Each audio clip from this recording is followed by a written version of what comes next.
Authority bias, when titles outweigh truth.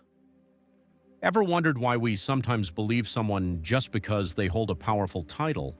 Whether it's a doctor, a boss, or a celebrity, when they speak, we listen without question.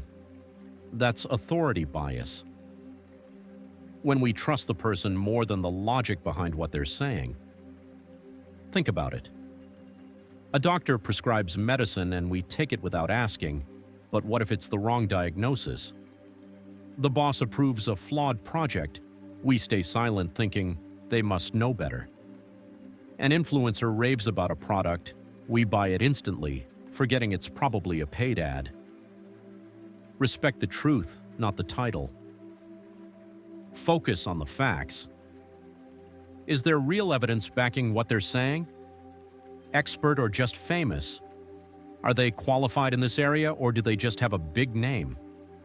Trust your brain. Questioning authority isn't disrespectful, it's smart. Sleepwise thought. Don't trust a voice because it's loud, trust it because it's right. Have you ever caught yourself blindly following an authority figure? What made you realize it? Groupthink induction, when agreement feels safer than the truth. Ever been in a group where everyone seems to agree, even when something feels off, and you stay quiet to avoid rocking the boat? That's groupthink induction. When the pressure to conform pulls people into a false sense of unity, often at the cost of better ideas or even basic logic. Spot the signs. Silence feels safer. You notice a flaw but don't speak up because no one else is. Illusion of consensus. Everyone seems to agree, but mostly because no one wants to disagree. Outsiders seem wrong by default. Any alternative view is dismissed to protect the group's harmony. How to break the cycle. Be the voice, not the echo. If something doesn't sit right, say it, even if no one else does. Invite disagreement. Encourage others to play devil's advocate. The best ideas survive scrutiny.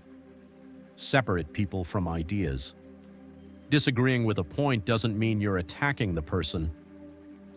Sleepwise thought. A room full of nodding heads doesn't mean they're all thinking. It might mean they've stopped. Ever felt stuck in groupthink? What finally made you speak up or wish you had? Cultivating false identity. When who you are gets replaced by who you think you should be. Ever felt like you're playing a role, not because it's who you are, but because it's who the world seems to want you to be? That's cultivating false identity. When you build a version of yourself designed to fit in, impress, or avoid judgment, even if it costs you your authenticity. How it shows up. The work you versus real you divide. Always polished and agreeable at work, even if it drains you. Curating perfection online. Sharing only the highlight reel, never the struggles. Adopting beliefs for approval. Agreeing with the crowd, not because you believe it, but because you fear standing out. Why it's a trap. You attract people who like the persona, not you. It's exhausting to maintain a version of yourself that isn't real. You lose touch with what actually makes you happy, fulfilled, or proud. How to reclaim your real self. Ask yourself, if no one was watching, would I still do this? Lean into discomfort. Authenticity often feels awkward at first, but it's worth it. Remember, the right people will love the unfiltered, imperfect version of you. Sleepwise thought. Wearing a mask for too long isn't just tiring, eventually you forget who's underneath. Have you ever caught yourself becoming someone you're not just to fit in? What helped you find your way back? The seeds of self-doubt. When your mind becomes its own worst critic. Ever noticed how a single negative thought can spiral into a full-blown belief that you're not good enough? That's the seeds of self-doubt. Tiny, passing insecurities that, if left unchecked, take root and grow into something powerful enough to hold you back. Where it starts. A small mistake. One failure convinces you you're a failure. Comparison culture. Seeing someone else succeed makes you feel like you're behind. Offhand criticism. A passing comment sticks with you more than a dozen compliments. Why it sticks. Your brain is wired to protect you from failure, sometimes by convincing you not to even try. Negative thoughts feel truer than positive ones, thanks to survival instincts. The longer doubt lingers, the more convincing it becomes. How to uproot self-doubt. Catch the thought. Notice when you're telling yourself a limiting story and challenge it. Flip the script. I'm not ready for this. I'm learning and growing into this. Remember past wins. Self-doubt loves amnesia. Remind yourself of times you succeeded despite the fear. Sleepwise thought. A doubt is just a thought until you believe it. What's one seed of self-doubt you've been holding on to? What would happen if you stopped believing it? Exploiting mirror neurons. When your brain copies without asking. Did you know your brain is wired to mirror the behaviors, emotions, and even beliefs of those around you, often without you realizing it? That's thanks to mirror neurons. Specialized brain cells that fire not only when you perform an action, but when you see someone else do it. It's how we learn and connect, but it's also how we get manipulated. How it happens. Emotional contagion. Someone's stress, anger, or excitement becomes your mood too, even if you were fine before. Copycat behavior. You start adopting mannerisms, habits, or opinions from people you admire or fear. Social influence. Brands, influencers, and even friends model behaviors to make you think, if they're doing it, it must be right. Why it works so well. Your brain craves belonging. Mirroring others feels like a fast pass to fitting in. It bypasses critical thinking. You absorb behaviors faster than you question them. It taps into empathy, making you feel what others feel even when it's not helpful. How to stay in control. Pause before you copy. Ask yourself, do I actually want this or am I just imitating? Choose your influences. Surround yourself with people whose values match the life you want. Protect your emotional space. Recognize when someone else's mood is seeping into your own and reset. What's one behavior or belief you've picked up from someone else and only later realized wasn't truly yours? Exploiting empathy. When your kindness becomes a weapon against you. Empathy, the ability to feel and understand someone else's emotions, is one of the most powerful human traits. It fuels compassion, connection, and kindness. But what happens when that very strength is turned against you? Exploiting empathy. Happens when people manipulate your emotions using your compassion to serve their own agenda. How it plays out. Guilt trips. They frame themselves as the victim, making you feel responsible for their happiness or success. Emotional blackmail. If you really cared about me, you'd do this. Playing helpless. They rely on your kindness to avoid responsibility or effort. Weaponized vulnerability. They share personal struggles, not for connection, but to control how you respond. Why it works. Humans are wired to help. It feels wrong to walk away from someone in need. Empathy blurs logic. The more you feel their pain, the harder it is to see the manipulation. Fear of being heartless.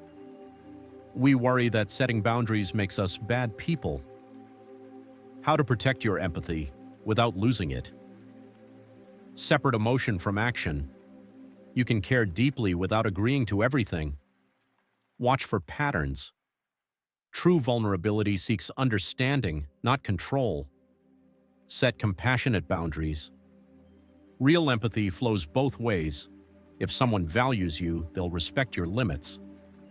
Have you ever caught yourself overextending for someone, only to realize they were using your empathy to their advantage? What did you learn from it? Creating a sense of obligation when a favor becomes a chain. Ever felt like you owed someone, not because you wanted to, but because they made you feel like you had to? That's creating a sense of obligation. A subtle psychological tactic where people make you feel indebted even when you never agreed to the deal. How it happens. Unsolicited favors. They do something nice you didn't ask for, then expect payback. Guilt-driven nudges. After everything I've done for you. Emotional IOUs. They remind you of past help, even if you've already shown gratitude. Subtle social pressure. The fear of looking selfish or ungrateful keeps you from saying no. Why it works. The reciprocity rule. Humans are wired to repay kindness, even when it's strategically given. Social guilt. We hate the idea of being seen as someone who takes but never gives back. Fear of rejection. We worry saying no will damage the relationship. How to break free from false obligation. Recognize the setup. Was the original favor truly a gift or an investment in controlling you later? Separate kindness from control. Gratitude is healthy, guilt is not. Own your no. A real relationship doesn't hinge on keeping score. Have you ever felt trapped in an obligation you never agreed to? What would you do differently next time? Emotional contagion exploitation. When their emotions become yours, whether you want them or not.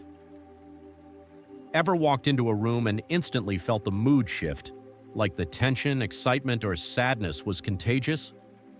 That's emotional contagion. Our brain's instinct to mirror the feelings of those around us, but when someone intentionally manipulates this response, it becomes emotional contagion exploitation. A tactic designed to make you absorb their emotions and act in their favor. How it happens. Manufactured urgency. They project panic or excitement, pushing you into quick decisions. Guilt-loaded sadness. Their exaggerated disappointment makes you feel like the villain. Forced positivity. They mask bad intentions with relentless charm or enthusiasm to bypass your doubts. Anger as a weapon. They create an aggressive atmosphere, making you too uncomfortable to resist. Why it works. Your brain mirrors emotions automatically. It's empathy's dark side. We feel what we observe, even if it's not ours to feel. Emotions cloud logic. A sudden surge of fear, excitement, or guilt overrides rational thinking. Social harmony instincts kick in. You want the bad vibes to stop, so you comply to fix the mood. How to stay grounded.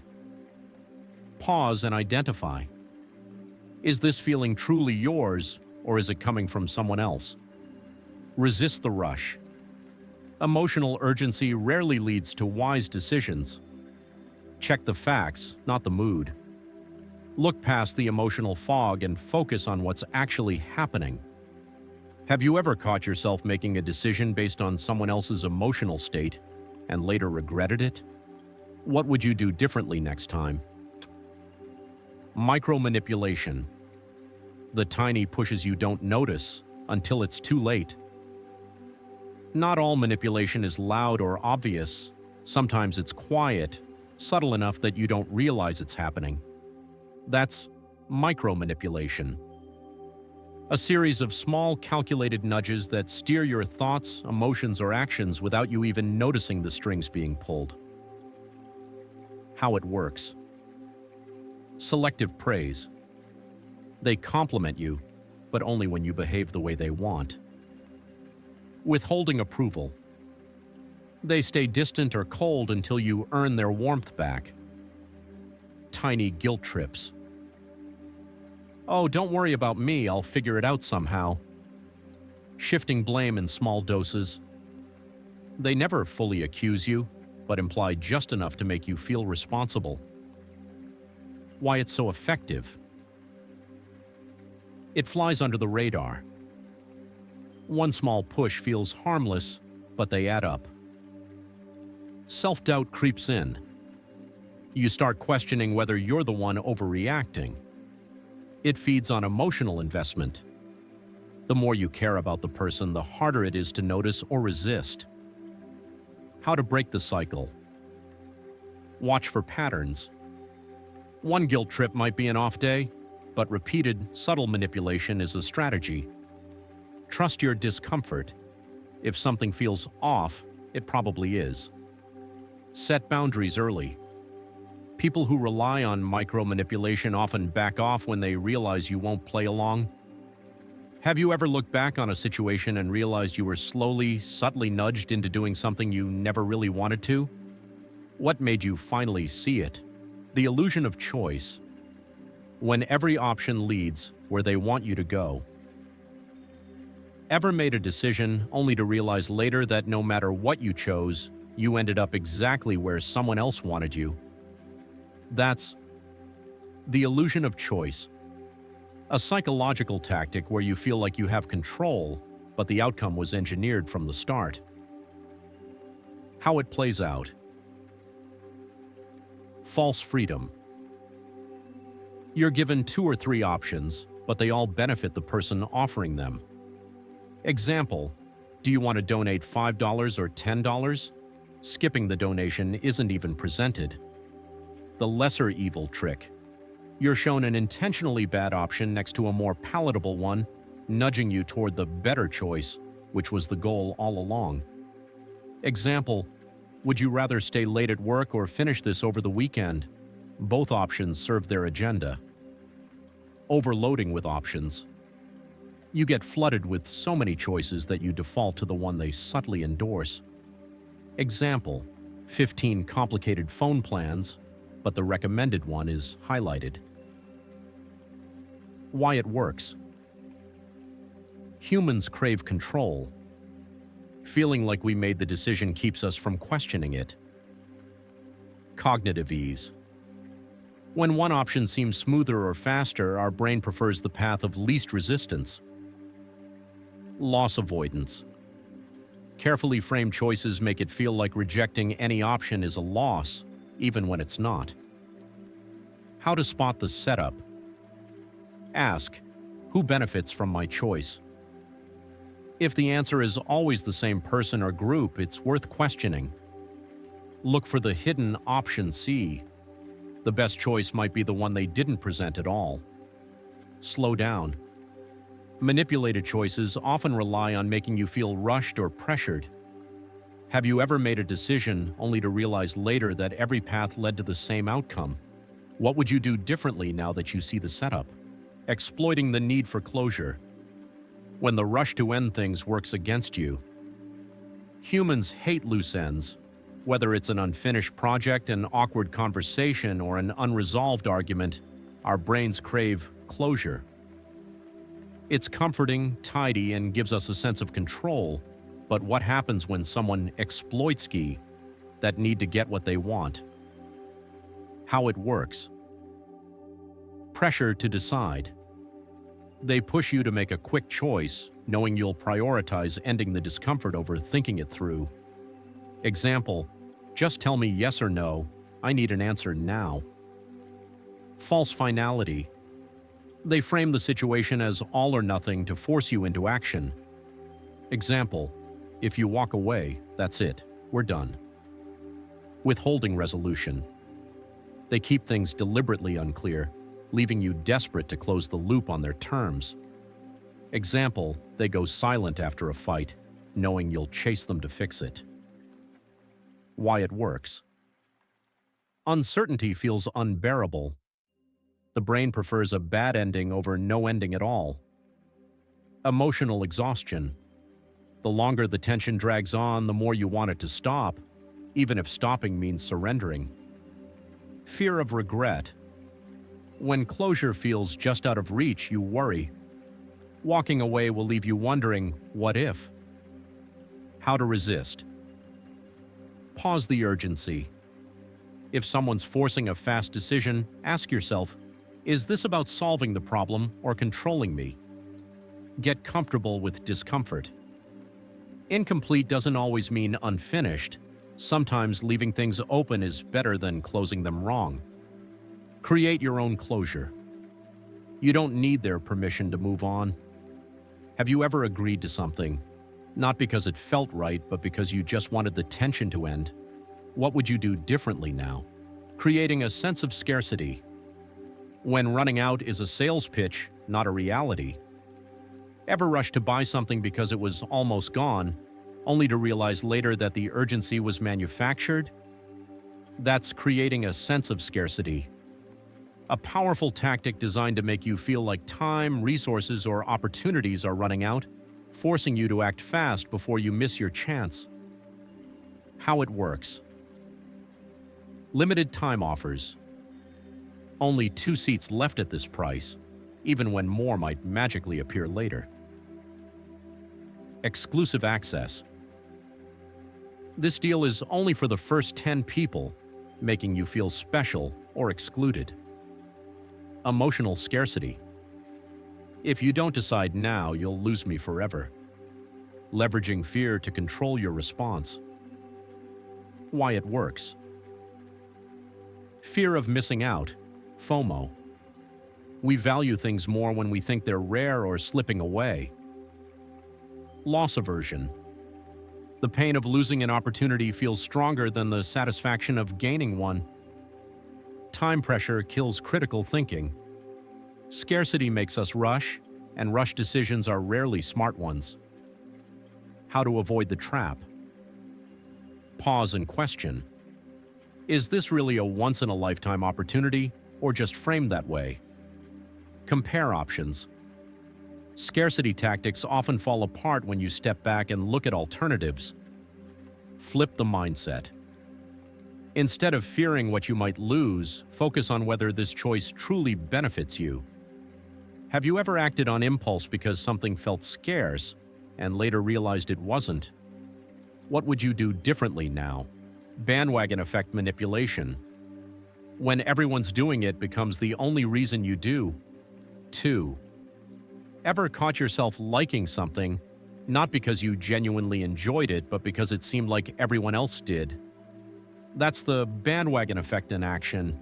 It's our natural tendency to follow the crowd, but when it's manipulated, it becomes a tool to steer your behavior by making you believe popularity equals correctness. How it happens. Social proof overload. Join the millions who've already switched, making you feel left out if you don't. Fake urgency through numbers. 9 out of 10 people choose this, implying the majority must know something you don't. Visible conformity. Seeing others act a certain way makes it feel safer to follow along, even if they're staged, think laugh tracks or planted reviews. Moral bandwagoning. Good people support this cause, framing disagreement as a flaw in your character. Why it works. Humans are social creatures. We crave belonging, and standing alone feels risky. The brain takes shortcuts. If everyone likes it, it must be good. Saves mental effort. Fear of being wrong. When the crowd agrees on something, going against it feels like betting against the house. How to resist the pull. Ask, do I like this? Or do I like that everyone else likes it? Look for the source. Is the popularity genuine, or are you only seeing what they want you to see? Own your opinion. The crowd isn't always wrong, but they aren't always right either. Have you ever realized you were following the crowd, even when it wasn't what you truly wanted? What made you notice? And what did you do next? A lowballing, when the deal starts sweet and ends sour. Ever agreed to something because the initial offer seemed too good to pass up, only to watch the terms change once you were already committed? That's lowballing. A sneaky persuasion tactic that hooks you with an attractive deal, then shifts the conditions once you're emotionally or financially invested. How it works. The bait. You're presented with an appealing low-cost offer, A job with great pay, a car at a bargain price, or a free trial. Example, get this service for just $5 a month. The switch. After you're hooked, the true costs emerge: fees, add-ons, or unavoidable changes. Example, oh, that price doesn't include basic features, those are extra. Emotional anchoring. By the time the real terms surface, you're already imagining yourself with the outcome, making it harder to walk away. Example, you've mentally moved into the car, job, or service, and backing out now feels like losing something you never really had. Why it works. Commitment bias. Once you've said yes, your brain resists changing course, even when the situation changes. Sunk cost fallacy. The more time or energy you invest, the harder it feels to quit, even if it's no longer a good deal. Hope holds you hostage. You cling to the original promise, hoping things might still work out that way. How to avoid getting lowballed. Pause before committing. Ask for all the details up front. If something feels too good to be true, it probably is. Expect the hidden costs. If the first offer seems unusually generous, mentally prepare for the catch. Be ready to walk away. The more willing you are to leave, the less power the tactic holds over you. Have you ever felt stuck in a decision because the terms shifted after you said yes? How did you handle it? And what would you do differently now? The door-in-the-face technique. When a big no sets you up for a smaller yes. Ever turned down a huge, unreasonable request, only to feel obligated to agree to a smaller one right after? That's the door-in-the-face technique. A psychological trick where someone starts with an intentionally over-the-top ask, knowing you'll reject it, just to make their real request seem more reasonable. How it works. The big ask, the door in the face. They lead with an extreme, unrealistic request. Example, can you donate $500? Your predictable rejection. You say no, because who wouldn't? The compromise ask. They pivot to a smaller, more reasonable-sounding request, the one they wanted all along. Example, okay, how about $20? Why it works. Guilt and reciprocity. Saying no makes you feel bad, so you're more likely to say yes to the next request to balance things out. Perceived compromise. The second request feels smaller and more reasonable by comparison, even if it's still more than you'd normally agree to. Emotional relief. You feel like you're helping without committing to the bigger, scarier ask. How to stay grounded. Recognize the setup. If the first request feels absurd, pause and ask yourself what they really want. Judge the second request on its own merit.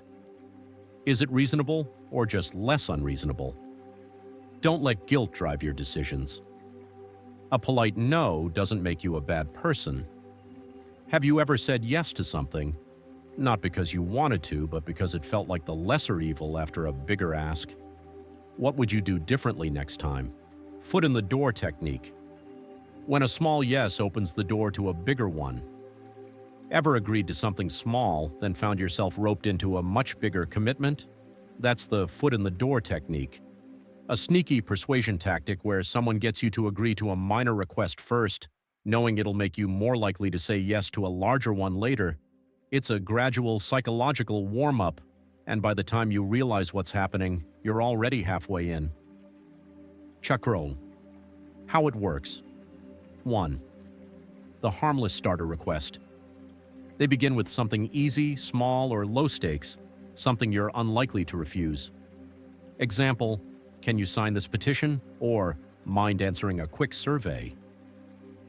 2. The bigger follow-up. Once you've said yes to the first thing, they escalate to a larger, more demanding ask, the one they wanted all along. Example, since you support the cause, would you be willing to make a donation? 3. Your brain connects the dots. Because you already agreed to the small request, you feel psychologically committed into the cause, person, or idea, and saying no to the second ask feels inconsistent with the helpful version of you that just said yes. Why it works. Self-perception shift. After agreeing to the small request, you start seeing yourself as someone who supports that thing, so backing out feels like betraying your new identity. Example, if you sign a petition for environmental action, you now see yourself as an environmental supporter, making you more likely to donate or volunteer when asked next. Commitment bias. Humans like to stay consistent with their past behavior. Once you're in, you're more likely to keep going. Example, if you agree to a free trial, you're more likely to stick with the service, even if you weren't planning to. The sunk cost effect. Even though the initial effort was small, your brain feels like you've invested, so you feel compelled to follow through. Example, after a free sample, buying the product feels like a natural next step, not a new decision. Where you'll see this in action. Sales and marketing. Try it for free. Since you love it, let's upgrade to premium. Charities. Just share this post. Now that you care, would you donate $10 to the cause? Relationships. Can you help me with this one thing? Since you're so good at helping, could you take on this bigger favor too? Workplace. Can you stay late for just 10 minutes? Since you're already here, could you finish this project? How to protect yourself. Treat each ask as a separate decision. Don't let a small yes lock you into a bigger one. Pause and ask yourself if you'd agree to the second request on its own. Notice the shift. If a follow-up request escalates quickly, that's a red flag. Don't fear inconsistency. It's okay to change your mind. Saying yes once doesn't mean you owe endless compliance. Have you ever looked back and realized a small yes led you further than you intended? What would you do differently next time? Creating a sense of urgency. Act now or regret it later. Ever made a decision faster than you wanted to just because you felt like time was running out? That's creating a sense of urgency. A classic manipulation tactic designed to make you act before you think. It plays on your emotions, specifically your fear of missing out, FOMO, and he/she, loss aversion, making the idea of waiting or walking away feel like a mistake. How it works. 1. Time pressure. The most common tactic, a countdown timer, a limited time offer, or a push to decide right now. Example, only 3 hours left for 50% off. 2. Scarcity framing. Making you believe the supply is running out, even when it's not. Example, only 2 seats left at this price. Meanwhile, more seats magically appear later. 3. Emotional rush. They frame the decision as urgent and exciting, making you feel like hesitation equals loss. Example, this opportunity won't come again, you have to act fast. Why it works. FOMO kicks in. You don't want to be the person who misses a rare opportunity, even if the rarity is artificial. Your brain shortcuts the process. Urgency pushes you into impulse mode, trading thoughtful analysis for quick action. Loss aversion. Humans hate losing something more than they enjoy gaining something, so the idea of losing the deal hits hard. Nakr E, where you'll see it in action. Sales and marketing. Buy now. Sale ends tonight. It's on sale again next week. Travel and tickets. Only one room left at this price, yet that last room never seems to run out. Relationships. If you don't make up with me now, I'm done forever. They're still there tomorrow. Workplace manipulation. We need a decision by end of day or the opportunity's gone. Was it really that urgent? How to resist the rush. Pause, don't play the game.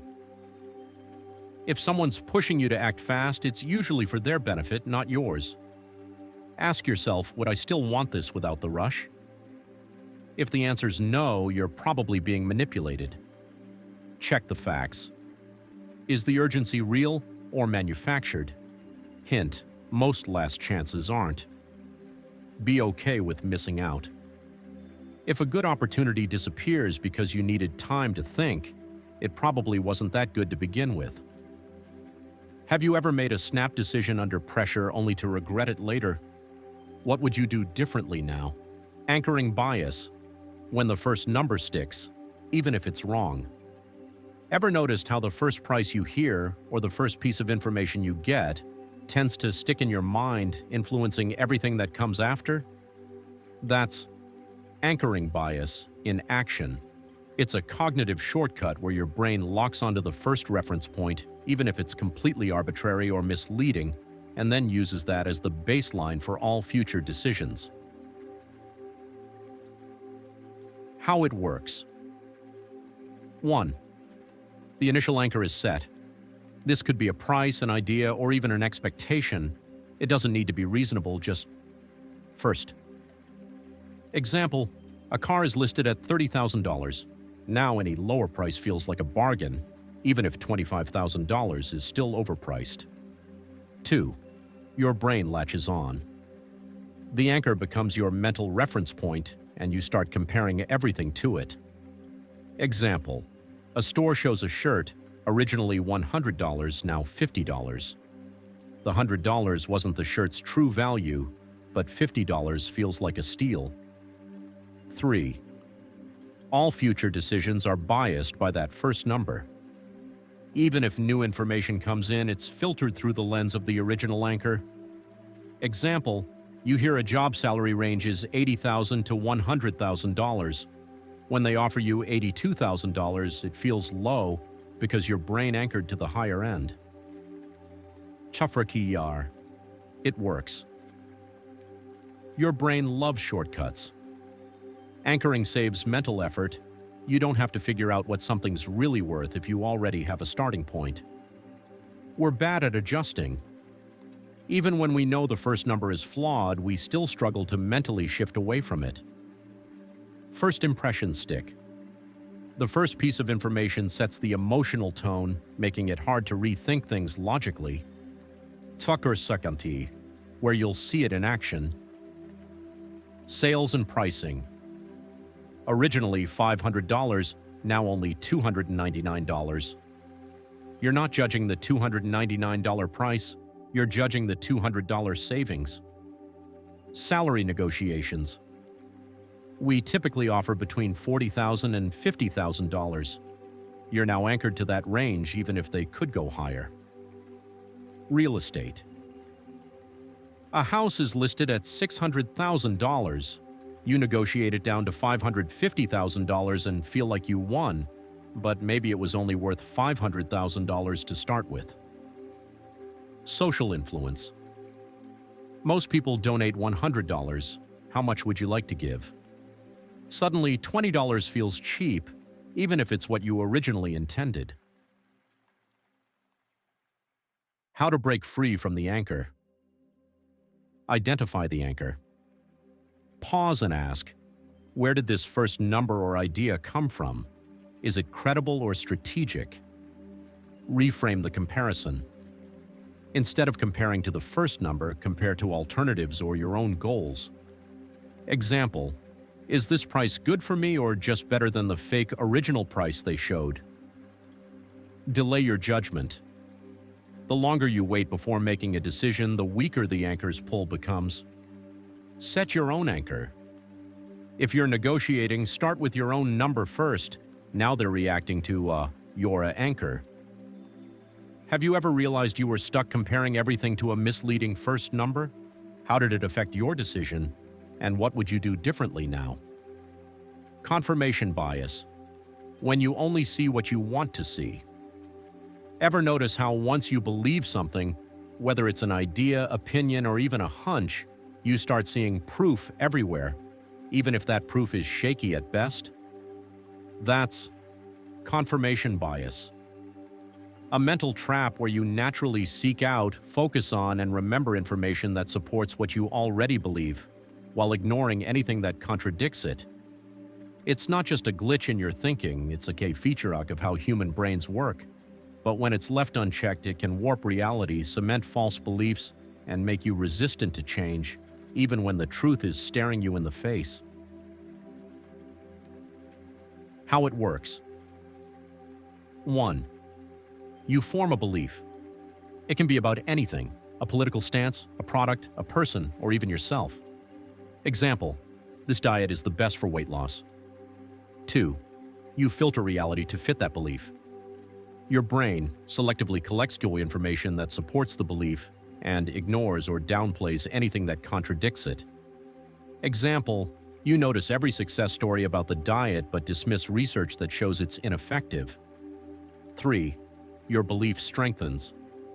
The more evidence you collect, even if it's biased or incomplete, the more certain you become that you're right. Example: everyone says this diet works, the critics must be misinformed or biased. Mental shortcuts. Seeking out supporting evidence is easier than digging into opposing viewpoints. Identity protection. Many beliefs, especially about politics, religion, or personal values, become part of your identity.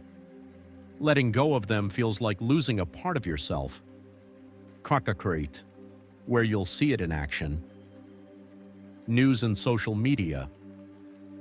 You follow pages that reflect your worldview, reinforcing your beliefs while filtering out opposing ones. Relationships. You focus on signs your partner loves you, or if you're doubting the relationship, you only notice signs they don't. Health and fitness. You swear by a specific workout or diet and ignore research that suggests a different approach might work better.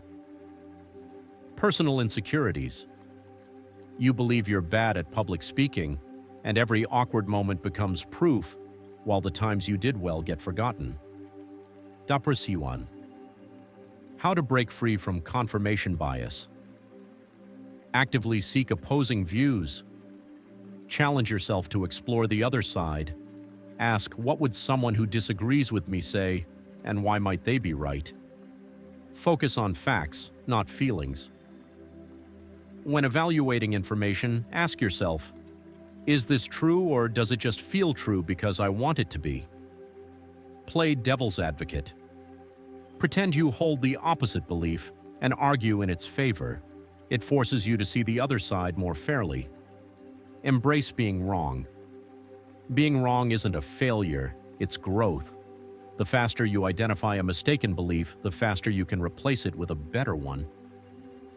Have you ever realized you were caught in confirmation bias? Only noticing things that supported what you already believed? What helped you break free? The halo effect.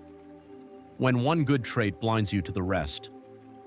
Ever met someone who seemed charming, attractive, or successful, and instantly assumed they must also be smart, kind, and trustworthy? That's the halo effect in action, a cognitive bias where one positive trait, like good looks, confidence, or status, casts a halo over everything else about the person, product, or even a brand, making you judge them more favorably than you should. It's not just about people either. This bias shapes our views on companies, ideas, and even food. Yes, a healthy-looking snack suddenly seems like it tastes better too. How it works: a standout positive trait grabs you. It could be someone's appearance, a brand's sleek design, or a speaker's charismatic delivery. Example: you meet someone who's tall, well-dressed, and confident, and instantly assume they're competent and successful. Your brain fills in the blanks. Instead of judging each trait independently, you subconsciously assume the person or thing must be equally impressive in other areas. Example: they're attractive, so they probably have a great personality too. The halo becomes reality. This bias influences how you treat the person and how they respond.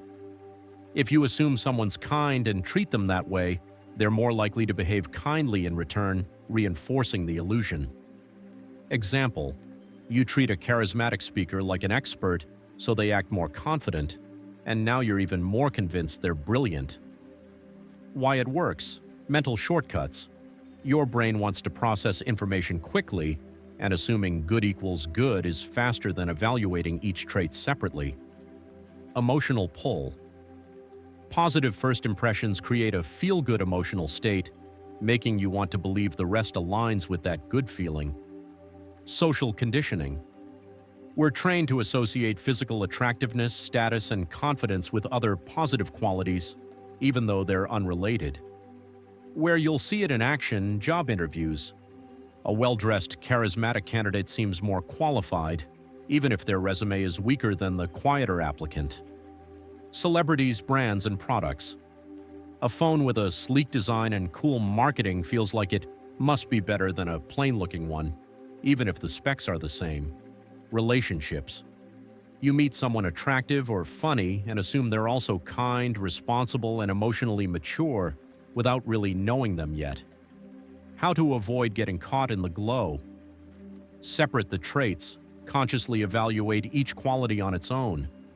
Ask yourself, would I still think this person product is impressive if I didn't know about that one good thing? Look for evidence, not assumptions. If someone seems smart or trustworthy, what have they actually done to prove it? Pause before deciding. The faster you form an impression, the more likely it's driven by a halo effect. Slow down and give yourself time to see the whole picture. Flip it around.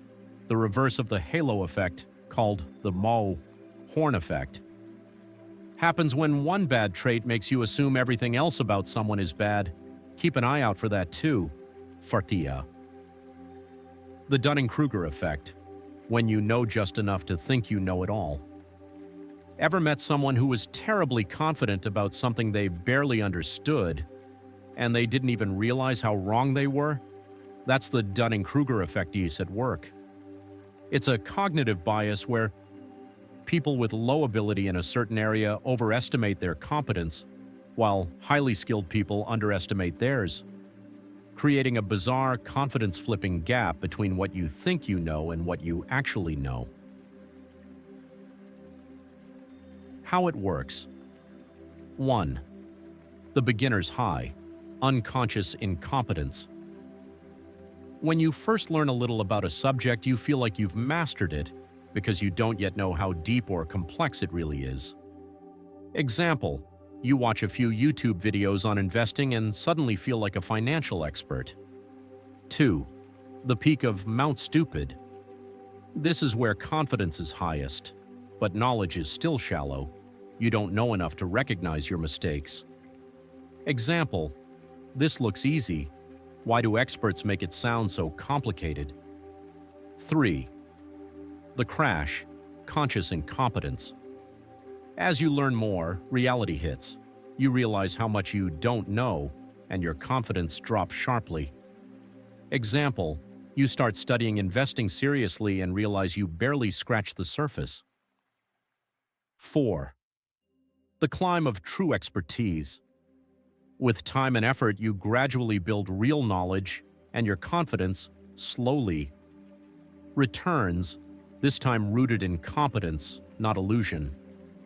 Example, you finally understand market trends and risk management, but now you're more cautious, knowing there's still more to learn. Why it happens. Lack of metacognition. People who don't know much about a topic also lack the awareness to recognize their own ignorance. Overvaluing early wins. A bit of early success, like guessing right on a trivia question or a lucky stock pick, boosts confidence disproportionately. The curse of knowledge for experts. Skilled people assume that because something feels easy to them, it must be easy for everyone, leading them to underestimate their own expertise. Trucker, where you'll see it in action. Workplaces.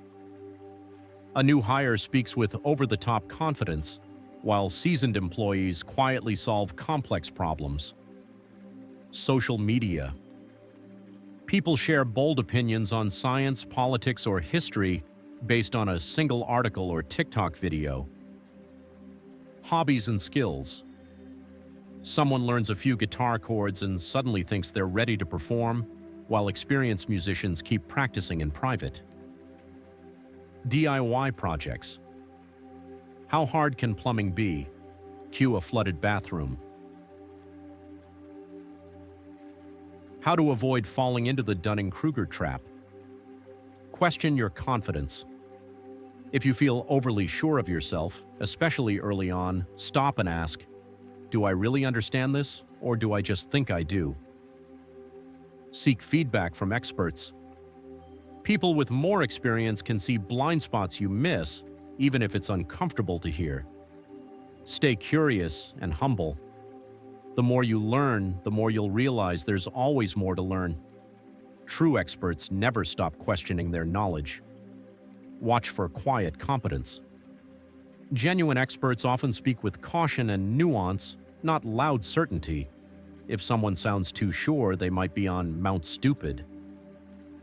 Have you ever looked back and realized you were overconfident about something you didn't fully understand? What helped you see the gap, and how did you handle it? Cognitive dissonance.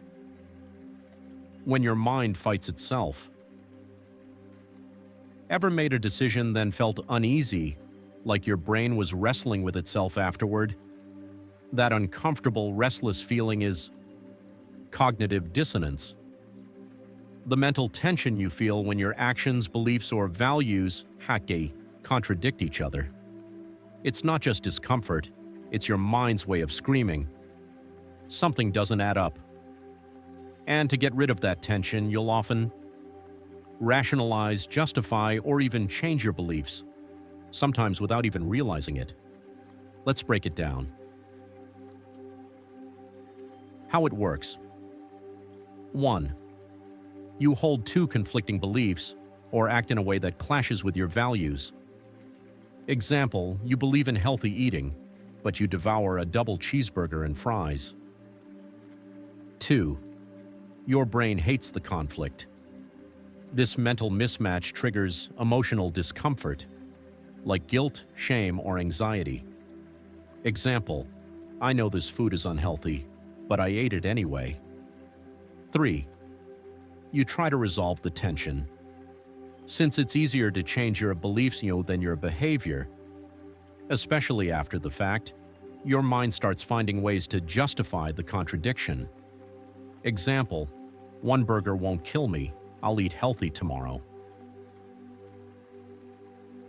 Why it happens. Your brain craves consistency. It wants your actions, beliefs, and self-image to align. When they don't, it creates a psychological itch that demands scratching. Cognitive dissonance is essentially a self-defense mechanism to protect your ego and identity, even if it means twisting the truth a little. Where you'll see it in action. Relationships. You believe your partner is a good person, but they do something hurtful. To avoid the pain, you tell yourself, they didn't mean it. Shopping and spending. You buy an expensive gadget, then feel regret. Your brain jumps in with, well, it's an investment. I deserve this. Work and career. You believe you're talented, but you get passed over for a promotion. To avoid self-doubt, you think, the boss plays favorites anyway. Politics and beliefs. You support a politician or movement, but they do something questionable. Instead of reconsidering your stance, you might downplay or ignore the bad news. Health and habits. You know smoking is bad, but you smoke anyway. Your mind says, lots of people smoke and live long lives. Sopandan, how people resolve cognitive dissonance. Change the behavior. The healthiest but hardest path, align your actions with your values. Example, start eating healthier to match your belief in fitness. Change the belief. If changing the behavior isn't an option, you might adjust your beliefs to justify the action. Example, maybe fast food isn't that bad after all, it's just calories, right? Add a new belief to bridge the gap. This is a mental loophole. you create an extra belief to smooth over the contradiction. Example: I exercised earlier, so I deserve this burger. Minimize the conflict. You downplay the importance of the dissonance to reduce the discomfort. Example: everyone cheats on their diet sometimes. It's not a big deal. Chakakriya. How to recognize and manage cognitive dissonance. Spot the discomfort. If you feel guilty, anxious, or defensive after a decision, that's a sign cognitive dissonance might be at play. Ask yourself why. What are you trying to justify or downplay? Is it because your actions and beliefs are clashing? Lean into the discomfort. Instead of immediately justifying things, sit with the uncomfortable feeling for a moment. It's your mind's way of telling you something's off, and it's a chance to grow. Realign your beliefs or actions. The most powerful solution is to bring your behavior and beliefs into harmony, even if it's hard. Example: I value my health, so I'm going to prioritize better food choices from now on. When was the last time you caught yourself justifying something that didn't quite line up with your beliefs? Did you change your actions or your thinking? The Baader-Meinhof phenomenon, when that thing you just learned is suddenly everywhere. Ever learn a new word, hear about a car model, or discover an obscure fact, and suddenly it feels like it's popping up everywhere? That's the Baader-Meinhof phenomenon in action, also known as the frequency illusion. It's not magic or the universe sending you signs. It's your brain's way of filtering information. Let's dive into how this sneaky mental trick works. What's really happening? 1. You notice something new. It could be a word, a product, a song, a place, anything that wasn't on your radar before. Example: your friend mentions a rare Italian dessert called cannoli. You've never heard of it before. 2. Your brain starts tuning in. Suddenly you see cannoli on a cafe menu, hear someone mention it in a show, and spot a recipe on your Instagram feed. It feels like the world is obsessed with it, overnight. The illusion forms. It's not that the thing became more common, you just started noticing it. Your mind, now aware of this new piece of information, unconsciously scans for it and filters out irrelevant details. Reference. Confirmation. Bias. Each time you notice the thing again, your brain says, "See? It's everywhere." Reinforcing the illusion. Pattern recognition. Your mind loves finding patterns, even where none exist. This creates the sense that something must be more common than it really is. Sakursky, where you'll see it in action. New purchases. You buy a new car and suddenly see that same model on every street. Pregnancy or parenting. Once you or someone close gets pregnant, babies and strollers seem to appear everywhere. Learning something new. You hear an unusual word like serendipity, and then you swear it's in every book, movie, or conversation. Health symptoms.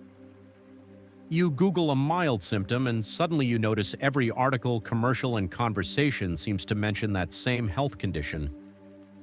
Brands and ads. You look up a product once, and now it feels like the internet won't stop showing you ads for it. Okay, this one's a mix of Baader-Meinhof and targeted advertising algorithms. Why it feels so powerful.